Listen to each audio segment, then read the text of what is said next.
Días, Andrés, un gusto estar con ustedes. Sin duda alguna, el conflicto que se está desarrollando en Ucrania, en el este de Europa, tiene una relación estrecha con la industria. En este momento, Europa importa el 40% del gas natural que consume de la Federación Rusa e importa el 30% del petróleo, es decir, los países de la Unión Europea, en mayor o menor medida, son altamente dependientes del petróleo y del gas ruso.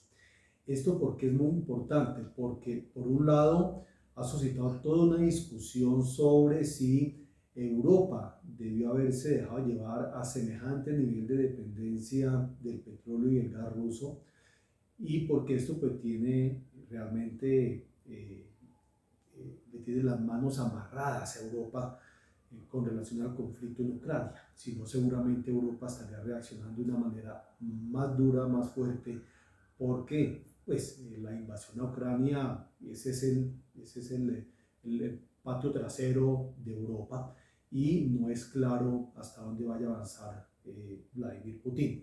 Dicho lo anterior, entonces, esto pues ha afectado en los mercados internacionales, la industria, porque cuando nosotros contabilizamos ese petróleo, por ejemplo, que de Rusia va a Europa, son alrededor de 4,5 millones de barriles. Es un número muy importante de barriles que no es fácil tampoco de reemplazar. Y no es fácil de reemplazar, ¿por qué? Porque esta crisis sorprende a la industria en un momento de menor producción a la que tenía hace unos años. Eso en parte, y lo diré con franqueza, porque durante muchos años se le ha dado mucho palo a la industria, y entonces hay menos inversión a nivel mundial en la industria del petróleo y gas. Entonces, en momentos en que el mundo le está diciendo a la industria del petróleo y gas, por favor, necesitamos más petróleo, más gas, pues la industria dice, señores, ustedes me han dado palo muchos años, yo durante los últimos años no he invertido lo que de pronto hubiese querido invertir, además porque los bancos no prestan, y en este momento me están pidiendo que haga casi un milagro. Entonces, eso explica entonces parcialmente el incremento en los precios internacionales del petróleo. Por lo menos desde el rango de $80 el barril hacia arriba se explica por esta crisis que se está presentando en Europa del Este. ¿Es estable o es una garantía tener ese precio actualmente del barril de crudo? O sea, ¿eso podría generar más beneficio o es un riesgo de que permanezca ese valor? Uno con el precio del petróleo nunca sabe. Hace año y medio, recordemos que durante la época de la pandemia y cuando en razón de los confinamientos, los encierros, entonces el consumo de petróleo a nivel mundial se desplomó casi un 30%. Entonces la industria pues fue, entre otras, sectores económicos que sufrió con la pandemia. Pues lo cierto es que teníamos precios de $19 por barril, lo que conocemos como la referencia Brent, que es usualmente la que se utiliza para transar en el mercado europeo y asiático. Y en este momento, hace una semana larga, estamos casi a $130 el barril. Entonces, no es fácil saber qué pasa con los precios del petróleo. Lo que sí es claro es que el incremento de precios hasta más o menos $80 el barril se explica por la reactivación económica del mundo en la pospandemia. Doctor Francisco Sí. Lloreda, ¿qué podemos hablar de las proyecciones ya a nivel Colombia? Según Campetrol, en un informe que entregó hace unos días, ellos daban cuenta que se iban a reactivar de 50 a 80 taladros. ¿Ustedes qué información tienen referente a esto y qué le podemos decir al país de esas proyecciones? Esa presión no tiene nada que ver con la crisis de Ucrania, lo primero. Y el hecho de que los precios internacionales en este momento sean altos, eso no va a cambiar y a modificar en el corto plazo los programas de inversión de las empresas operadoras. En eso seamos muy claros.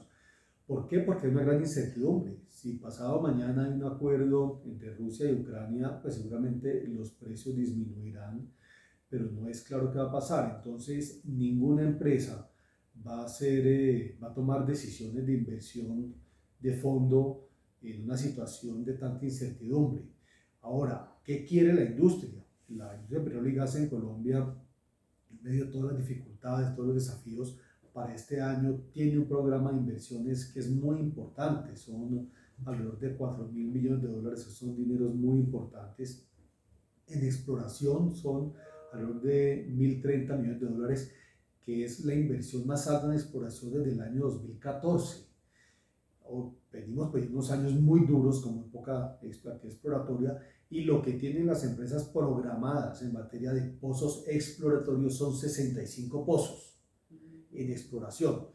En el tema de producción, es decir, más pozos de desarrollo, así los conocemos, la inversión es una inversión muy importante de más de 3.000 millones de dólares, y ahí lo que las empresas pues, quieren ante todo es ver cómo logran, por un lado, reemplazar barriles que se han ido perdiendo por el declive en los campos, pero también cómo logran incrementar un poquito la producción. La producción del año pasado fue baja comparativamente, cerramos con 136.000 barriles. Recordemos que tuvimos épocas de más de 1.000.000 de barriles. Entonces, la verdad es que la producción se nos ha caído. En parte esa producción se cayó el año pasado por los pozos que fue necesario cerrar por los bloqueos de vías en el marco también del paro nacional famoso, y apenas la industria está tratando de recuperar esa producción. Y los estimados, lo que nos dice la empresa es que este año podríamos estar de pronto cerca de los 760.000 barriles, si nos va muy bien 780.000 barriles. Entonces, pues ahí hay un incremento en barriles que las empresas están a la que les quieren apostar. Pero hay algo muy importante, tiene que ver entonces, bueno, pero si en este momento los barriles están a un precio alto, ¿por qué la empresa no invierte más? Ya dije que pues tienen que ver si estos precios son sostenibles, no lo son, pero si lográsemos este año ejecutar el programa de inversiones que les estoy diciendo, sería extraordinario. Y eso va a depender de muchas cosas, va a depender por supuesto de trámites, va a depender especialmente de que podamos operar en territorio, que se pueda adelantar la actividad exploratoria, adelantar los pozos de desarrollo. Entonces, con que logremos eso, sería extraordinario para el país y para esta industria. Además, ¿por qué? Porque precios más altos, por supuesto, más regalías y mayores recursos para la nación. Doctor Francisco, hagamos un paréntesis y vámonos para Casanare. Casanare, el segundo departamento productor de petróleo, el primero creo que está en gas. ¿Qué lectura le tiene usted hoy en día a la industria petrolera en el departamento de Casanare? Nosotros todos los años hacemos un estudio de ambiente de inversión donde pues, le preguntamos a las empresas que tienen previsto invertir, como lo estaba señalando, en dónde. Nos llamó la atención que lo que esa encuesta nos indica es en materia exploratoria, el grueso del esfuerzo de la industria va a estar hacia cuencas del Caribe colombiano y especialmente en gas, en materia exploratoria. En lo que tiene que ver con producción, con pozos de desarrollo, con producción en la cuenca de la Orinoquía, Piedemonte Llanero, Llanos Orientales. Entonces, eso es importante tenerlo claro, es que el grueso de la actividad exploratoria va a estar hacia el Caribe, no va a estar en los Llanos Orientales. Ahí el esfuerzo va a estar más en temas de producción.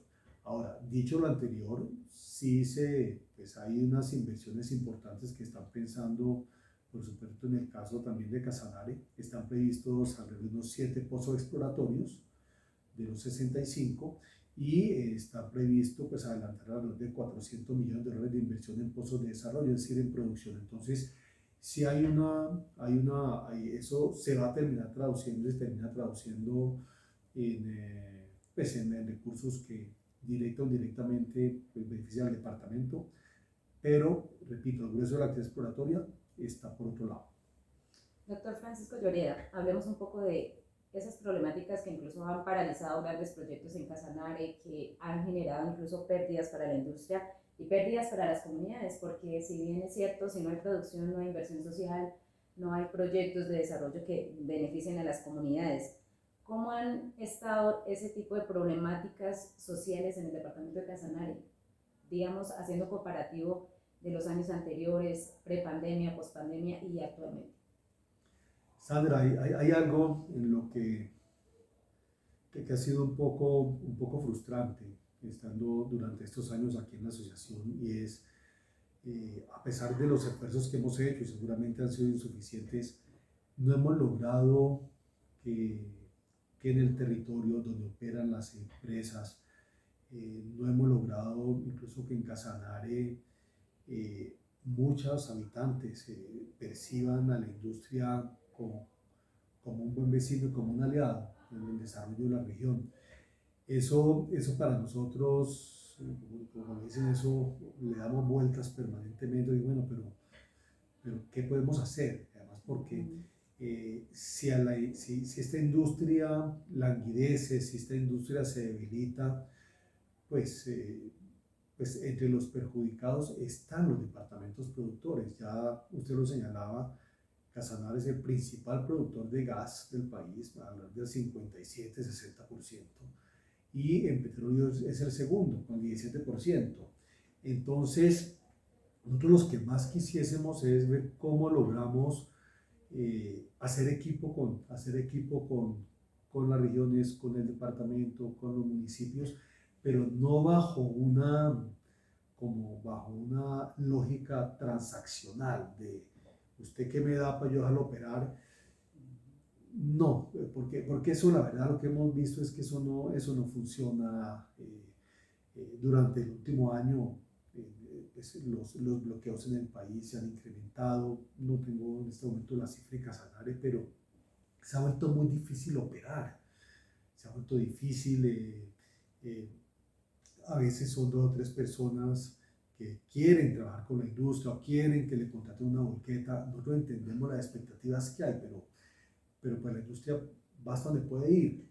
Y lo cierto es que incluso a nivel internacional ha ido haciendo carrera que en Colombia es muy difícil operar, que se ha vuelto casi imposible operar, casi imposible hacer sísmica, y eso se está traduciendo en que pues hay menos interés de invertir en Colombia y hay muchas opciones. Ecuador, Ghana, Perú, Argentina, es decir, lo que hay en la región son muchísimas opciones y hay que nos dicen es que allá las cosas son muy distintas. Allá se puede operar en otras partes. Entonces, ojalá como digo, como esta frustración que yo he tenido, decir, bueno, ¿qué será que nos pasa? Y creo que es un tema de doble vía. ¿Y por qué será que no logramos, como ocurre en muchas regiones además del mundo y países, que sea una gran alianza por el desarrollo del país, de las regiones, aprovechando un cuarto de hora, de unas décadas, mientras avanzamos en diversificación y transición energética? Estos recursos los tenemos ahí, extraigámoslos de manera responsable, pero entendamos que son una oportunidad y que no deberían apreciarse como un problema. Doctor Francisco, podríamos decir que dentro de los factores que influyen en esa problemática, en esa frustración que usted nos menciona, está la desinformación, quizás el silencio de las empresas en Casanare, o falta más comunicación de las empresas hacia las comunidades para que esos tabús, como el que las exploraciones acaban el agua, que el petróleo acaba el agua, y vemos sitios como el pozo de Cupiagua, que prácticamente el río pasa al pie y no se ha acabado. De pronto una mezcla. Lo primero, si en algunos casos es necesario hacer una mayor pedagogía, porque hay quienes tienen preocupaciones como la que usted indica, carácter ambiental, y bienvenidas todas las inquietudes y tenemos que atenderlas. Y lo cierto es que yo no dudo que esa labor de pedagogía, de información, ayuda y ayudaría a que en algunos casos haya tranquilidad. Pero en la inmensa mayoría de los casos es un tema de expectativas. De expectativas es, si aquí está la industria petrolera, yo tengo que ver cómo logro que la comunidad o cómo logro personalmente beneficiarme de ella. El tema de las expectativas es entendible, pero cuando las expectativas o sea, terminan siendo sobredimensionadas respecto a lo que pueden hacer las empresas, entonces ahí tenemos problemas. ¿Por qué? Porque las empresas no están en capacidad de reemplazar al Estado colombiano, ni tampoco les toca, ni reemplazar a la nación, ni a los departamentos, ni a los municipios. en sus proyectos de inversión, en solucionar los problemas de las comunidades. No, eso no es lo que les corresponde. Entonces, a veces esas expectativas desbordadas no son fáciles de manejar. Entonces, sí creería que ahí hay un trabajo por adelantar, pues un poco para ver, bueno, qué pueden hacer y qué no pueden hacer. En la mayoría de los casos, por ejemplo, los bloqueos tienen que ver es con temas laborales y bienes de servicio. Es decir, es diciéndole, oiga, yo lo bloqueo a usted porque yo quiero trabajar en su industria, ¿cierto? En la empresa. Y eso termina siendo como un gran contrasentido porque lo que está terminando de hacer es, pues, generar una situación de cansancio en muchas empresas. Hoy ya tenemos muchísimas menos empresas en Colombia las que teníamos hace 7 o 10 años. ¿De Casanares tiene algunas? No sabría decirte si han ido algunas, pero algunas se han fusionado, se han vendido, en fin, pero te doy un ejemplo. Hace unos 10 años, más o menos el 70% de la actividad petrolera del país la llevaba Ecopetrol y 30% las privadas asociadas no con Ecopetrol. Hoy día las privadas hacen menos de 20% del país. Y entonces, y tenemos, pues también tenemos entonces, pues, menos actividad exploratoria, menos producción. Es decir, la industria del petróleo y gas en Colombia comparada con hace unos años es una industria más pequeña. Y eso sí, es muy triste. Pues, ¿por qué? Porque hay petróleo, hay gas, el mundo lo sigue necesitando a gritos. Para Colombia esos recursos son importantes, las regalías son importantes, las empresas con lo bueno, con lo malo, pues también aportan en programas y proyectos de desarrollo social.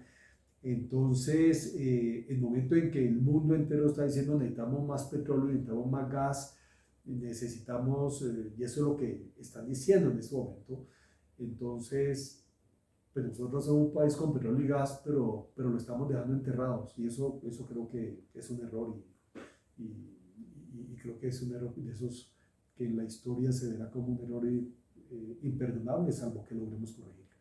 Doctor Francisco, entonces, para que las comunidades quizás entiendan un poco el momento que vive ahora la industria, es el momento preciso para sobresalir, para terminar quizás esos proyectos exploratorios que quedaron ahí quietos por la pandemia, es el momento de decir vamos a hacer el desarrollo desde las comunidades, con los gobiernos, con las empresas. ¿Qué decirle a esa comunidad que quizás aún dice yo no dependo del petróleo, yo no necesito del petróleo? Yo creo que hay dos cosas. Lo primero es, Colombia en general es un país cuya economía está bastante más diversificada de lo que uno cree. La industria del petróleo, en todo el agregado de lo que se conoce como el Producto Interno Bruto del país, cuando uno suma todas las actividades económicas, pues representa alrededor de 3-4% hoy día. Antes representaba más. Lo que ocurre es que si la industria tiene una capacidad de generarle recursos a la nación a través de impuestos, a través de dividendos de Ecopetrol, y a la región a través de regalías, y también a la región a través de recursos que llegan por transferencias de la nación, que parte salen incluso de la industria, muy importantes. Inversiones en temas ambientales, inversiones en programas tanto obligatorios como voluntarios de carácter social. Entonces, la industria pues tiene ahí esas capacidades, y hay departamentos como el Meta, como Casanare, cuyas economías son altamente dependientes, sí, de esta industria. Entonces, lo ideal, y lo he hablado con distintos gobernadores de Casanare, es ojalá lográsemos avanzar rápidamente en una mayor diversificación económica de Casanare, como del Meta. ¿Por qué? Porque esas diversificaciones de actividades económicas toman mucho tiempo. Si queremos impulsar el turismo en Casanare, queremos impulsar la agricultura, si queremos impulsar otras actividades, eso no se logra de la noche a la mañana. Y lo que sería muy infortunado es que a medida que pasen los años, si la industria del petróleo y gas, en el caso del Casanare, va disminuyendo su actividad, pues que no haya otras actividades económicas creciendo, fortaleciéndose. Entonces, ¿cómo lograr que durante, así como hay transición energética, hagamos transición económica en los departamentos productores? a eso pocas bolas se le para. Y tenemos que hacerlo. Tenemos que hacerlo y de la mano de la nación. Bueno, nación, ¿cómo podemos hacer para que Casanare desarrolle otras actividades económicas? No matando la industria petrolera, no es achiquitarlo, es crezcamos la torta para que en el momento en que la industria petrolera vaya a tener una menor participación a la vuelta de un tiempo, pues entonces que Casanare sea un departamento robusto económicamente. Bueno, doctor Francisco, finalizando, ¿qué podemos decir? Estamos en el mes de marzo y ustedes ayer pues hicieron la presentación de un tema como es la participación de la mujer en la industria petrolera. ¿Qué porcentajes y qué cargos podemos destacar de nosotras, las mujeres, en esta industria tan importante para el país? Tres cosas, Sandra. La primera es,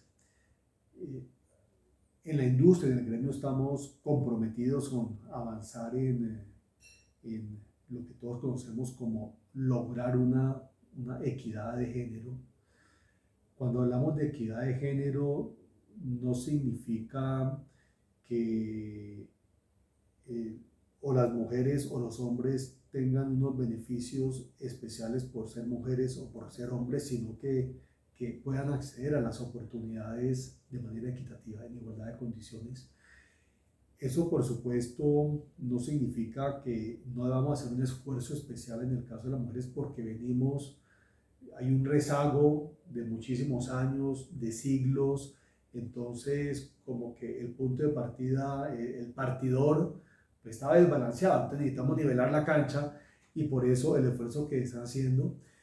Las empresas, yo las veo en general comprometidas, están revisando perfiles, están buscando cómo contar con más mujeres en el proceso de nivelar la cancha, no solo en sus operaciones, en sus actividades administrativas, en cargos directivos. Y hace 2 años estamos haciendo una encuesta para saber qué está pasando al respecto. Durante el año pasado y por la pandemia, pues la verdad es que no hubo mayores avances, pero lo que estamos viendo es que sí hay mayor participación de las mujeres en la industria, sí, pero estamos muy lejos todavía, Sandra, de lo que quisiéramos. Y repito, además porque si no hay que nivelar la cancha, el tema va mucho más allá del tema del género y tiene que ver con sus capacidades, su criterio, lo organizadas además que son. Los hombres son un poquitico más despelotados, creo yo, algunos por lo menos. Y le doy un ejemplo, aquí en la ACP, en el gremio, pues yo tengo el privilegio de presidir este gremio, pero el grueso del equipo, el 70% del equipo de la ACP son todas mujeres. Y a nivel directivo, es decir, las vicepresidencias son cuatro mujeres extraordinarias. Son mujeres, pero además es por lo que le digo, porque tienen unas capacidades y unas condiciones profesionales, personales que son magníficas. Bueno, doctor Francisco, ¿qué análisis le hace usted actualmente desde la industria, como la ven ustedes como la Asociación Colombiana de Petróleo y Gas, referente al tema político, al tema de las elecciones que se aproximan a la presidencia y referente a los nuevos congresistas que el domingo pasado pues salieron electos para el país? Dos cosas. La primera, nosotros tenemos la firme convicción de que Colombia necesita del petróleo y del gas. Nosotros creemos que es fundamental defender la autosuficiencia del país en petróleo y gas. Fíjese lo que le está pasando a Europa con Rusia, es que depende de ellos. Nosotros una época en la cual estamos dependiendo del gas de Venezuela y casi nos enloquecemos, casi damos un racionamiento. Entonces, teniendo petróleo y gas, no se entendería que Colombia no busque defender su autosuficiencia en petróleo y gas a como dé lugar. Y sí, hay que explorar y podríamos perfectamente tener excedente incluso para exportar gas, así como ya exportamos petróleo. Eso deberíamos como colombianos cuidarlo. Y sí, por supuesto, estamos muy atentos a que quienes aspiran a gobernar este país lo entiendan. ¿Por qué? Porque si perdemos la autosuficiencia en petróleo y gas, los que van a terminar pagando los platos rotos somos todos los colombianos y los más pobres, porque tendremos entonces precios del gas natural y también del gas líquido propano, el GLP, más costosos, porque tenemos que importarlos. porque no tendremos la capacidad de tomar decisiones tan fácil sobre precios de los combustibles, porque la electricidad en Colombia, un porcentaje muy importante es con térmicas a gas, que se genera esa electricidad, entonces tendríamos mayores costos en la electricidad, porque además si condenamos esta industria de manera forzada a la que sería desaparecer a la vuelta de unos años, la pregunta es de dónde vamos o cómo vamos a reemplazar los recursos que esta industria le aporta a las finanzas nacionales, las regalías a los departamentos. Es decir, es condenar al país innecesariamente a una pobreza y a más pobreza. Entonces uno dice, no, es que Colombia debe contribuir a que no se agrave el cambio climático. Sí, claro, estamos totalmente de acuerdo, pero es que el país ya lo está haciendo. Y Colombia, en lo que se conoce como gases de efecto invernadero, que es lo que calienta el planeta a nivel mundial, aporta 0.04%. Entonces uno dice, si Colombia fuese, por ejemplo, Europa aporta el 17%, Estados Unidos 18%, Asia 55% de esos gases, nosotros 0.00%. Y uno dice, sí, eso no es para cruzarnos de brazos, Colombia está haciendo lo que tiene que hacer, está haciendo. Pero ya cuando uno dice, bueno, me voy a entrar yo a ti un salto al vacío que termina afectando el bolsillo de los colombianos, seguramente forzando reformas tributarias, periodos de eficiencia energéticos, para pararme las pestañas y decir yo soy el héroe del mundo, pues el mundo va a manera Colombia, decir a Colombia, le agradezco mucho su esfuerzo, pero usted no hace la diferencia. Entonces, es ahí donde uno dice, entonces hemos estado muy vigilantes de eso, buscando ver pedagogía, carácter bien, decir, ojo, ojo, ojo. Y por otro lado, lo segundo es, nosotros, pues, tenemos el firme convencimiento que donde hay argumentos y razones técnicas, finalmente las decisiones políticas tienen que entender esas razones técnicas, y por eso le damos la bienvenida al nuevo Congreso, a los nuevos senadores, representantes. Hay unos con los cuales pues, no se reeligieron, no participaron, con quienes también les es una labor muy importante, incluso en el Casanare. Pero quiero decirles que vamos a trabajar con los senadores y los representantes, y pues con mucho interés en que ojalá conozcan más esta industria, con lo bueno y con lo malo, porque aquí estamos para tratar de remar hacia el mismo lado. Doctora, ¿y mensaje para los casanareños desde la Asociación Colombiana de Petroleras? No, pues yo solo tengo motivos de gratitud y reconocimiento. Me encanta ir a Casanare, a mí me han atendido de manera formidable. Le tengo un cariño muy especial además a muchísimos periodistas en Casanare. Y repito, yo soy de provincia, yo soy del Valle.